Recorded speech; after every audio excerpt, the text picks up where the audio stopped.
Are we on? Yeah.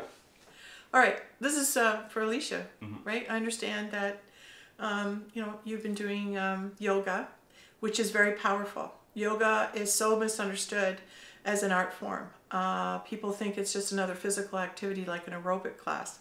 And so they try and fit an hour and a half class into an hour into a schedule for the club and try to accommodate yoga. But yoga is so much more powerful than that, and until it's really understood by your teacher, and you're under the tutelage of a yoga teacher who understands that as you do yoga, what happens for you is the body will begin to release memories through your postures.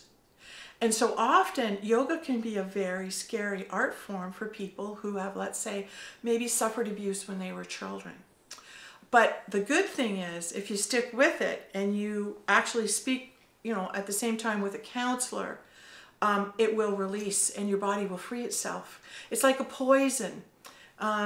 What happens when you're a child and there was abuse, whether it's you were physically abused, whether someone emotionally abused you or sexually abused you, it doesn't matter. The three abuses, you take it in the same way. In other words, as a child, if something happens to you that's so horrific for the mind to be able to handle, what happens is you take that event and it goes in your body. You store it in your body and you don't really know where you store it. It could be in your pancreas, your spleen, your liver, your right knee. It could be anywhere in your body. You've decided to store this memory, right?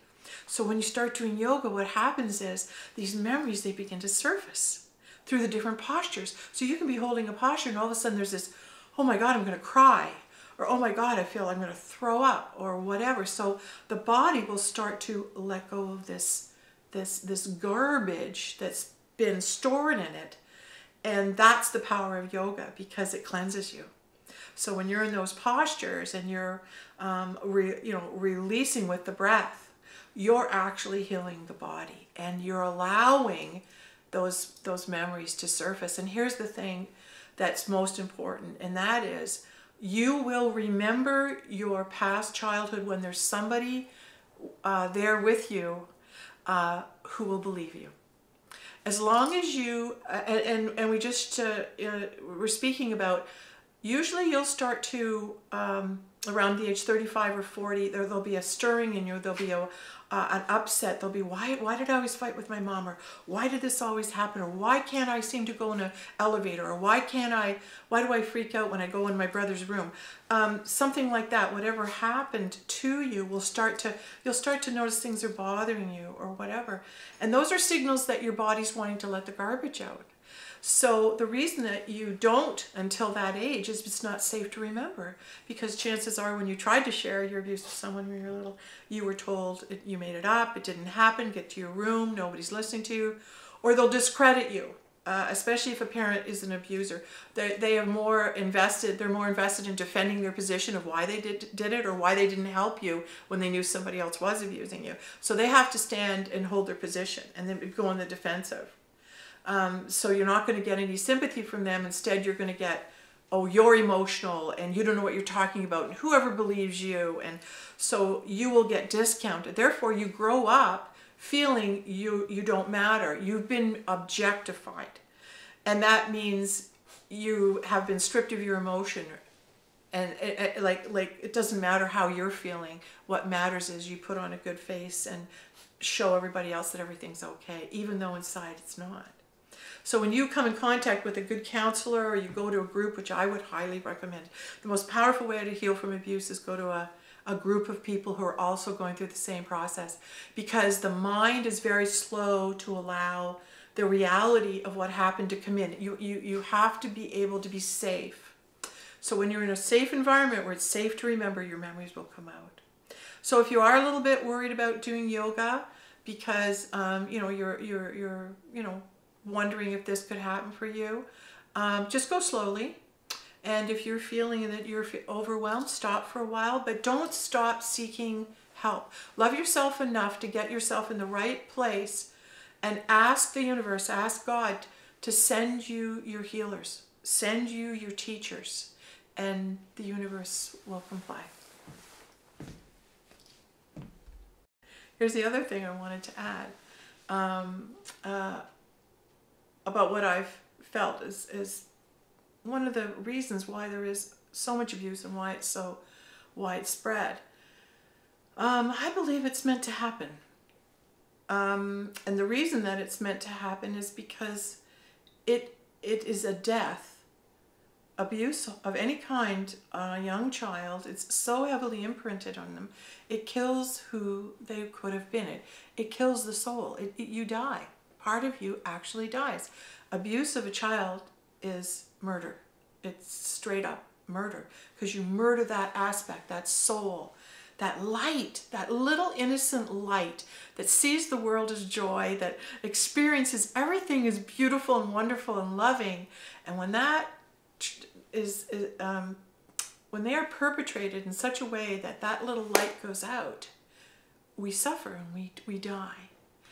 So what brings us back to life? How can we recover and retrieve the soul?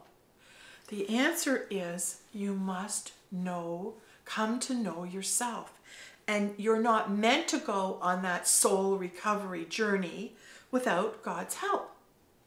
And in my personal experience, when I felt something was wrong in my life, I didn't know I was abused. I had no idea. I was about 35, 36 when I started to go through this.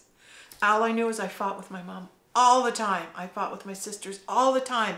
And I'm going, what's wrong with me that this is always happening? Why is there such a problem? And I had no idea. I had no memories. I had no idea. And so I remember when my daughter, she would go to dance class at this gym, and she would be downstairs. And while she was dancing, I went upstairs. Instead of talking to the other moms, I went in the narthex of the church there, and I sat in the dark by myself in this church. And the only thing that was light in the room was the cross. The cross was totally lit up. It was white light. And I remember praying to God saying, I don't know what's wrong with me. I don't know why I feel this, but please, God, please help me. I need your help. And it was more about starting to know Sandra. So my journey started with learning what I could about me. And I think one of the first things somebody said to me was, who are you? And that's a stumper. Like, that's, who am I?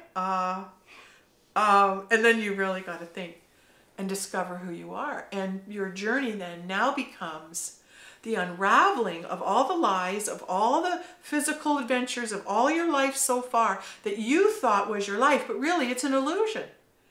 And once you understand, oh my God, that's not who I am, you understand your journey, and your purpose here is to know who you are, uncover your past, uncover all your ancestors, your relatives, find out what happened to why is there a problem in my family? Why is there a pattern where someone in my family is always alienated? Where did that start? Who started it, and why do we continue it today? Because we'll all create circumstances in which to alienate family members if that's a pattern in our family. So basically, it's a tough road to go on, but you'll get little signs that you need to work on the self, and then the more you start knowing who you are, the more you start to know God. It goes hand in hand.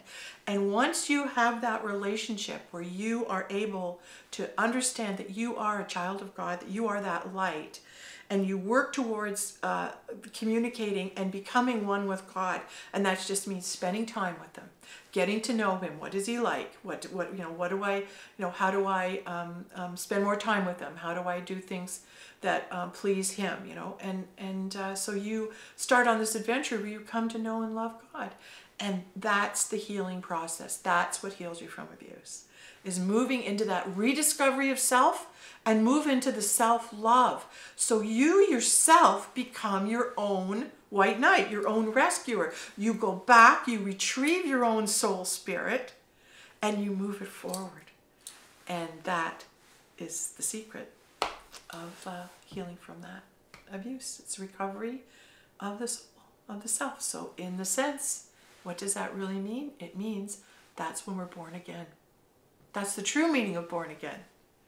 Because you come in alive, your soul dies through abuse, and then you spend your journey waking that soul back up, bringing it back to life, bringing it back to the joy, to the happiness, to the oh my God, I'm glad I'm alive. I just love I love God. I'm at one with my world. And then you like go back into the Garden of Eden, which is that wonderful relationship that you get when you love God.